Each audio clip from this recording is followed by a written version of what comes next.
Let's head to Wellington now, where Evans Bay residents say their little slice of paradise has been marred by freedom campers, and they're outraged Wellington City Council is proposing more travellers be allowed to park up on the marina there.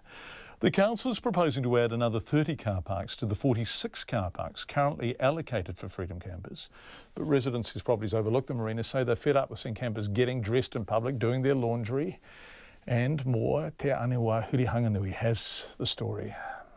Evans Bay resident Paul Yardley has lived in his home for more than 30 years and says the thing he loved most was the view of the harbour from his dining room window.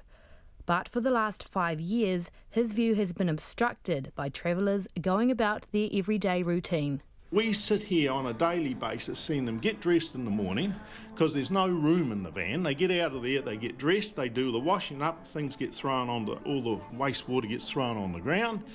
They clean their teeth and they spit on the thing, and I've got photos of it here. Mr Yardley says he was outraged to learn the council was considering extending the area for freedom campers and was shocked the council didn't warn him or his neighbours about the proposal. He says the council has continually ignored or failed to address his complaints, and freedom campers are getting a free run at the expense of the ratepayer. These people are paying nothing. They're actually bludgers. There's no other way of putting it. But their interests go above the interests of the ratepayer. We don't want it here. It's actually taken away all the utility area. That was a public space. It's just changed the neighbourhood. But freedom campers don't understand what all the fuss is about.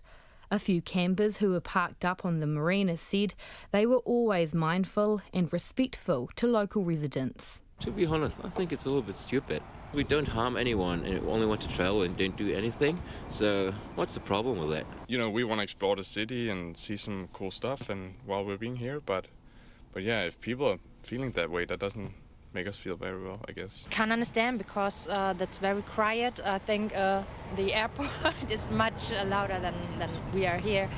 Local Mike Wood has also voiced his objections to the freedom campers with the council on numerous occasions.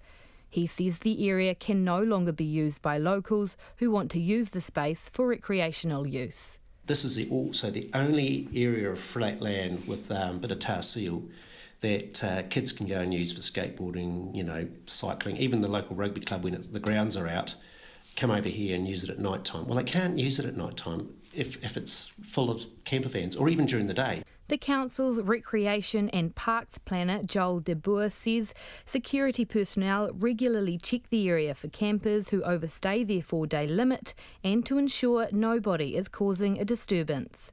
Mr De Boer says the area is also restricted to vehicles that are certified self-contained, but says sometimes those boundaries are broken. I suppose they do live on the coast, and I suppose there are times when whoever's living on the coast are going to see people changing, whether they're swimming. But yeah, it's not acceptable behaviour, and if that's the case, we need to do something about that. The proposal will be open to consultation on the 7th of November. For Checkpoint, ko te aniwa, Hurihanganui aho.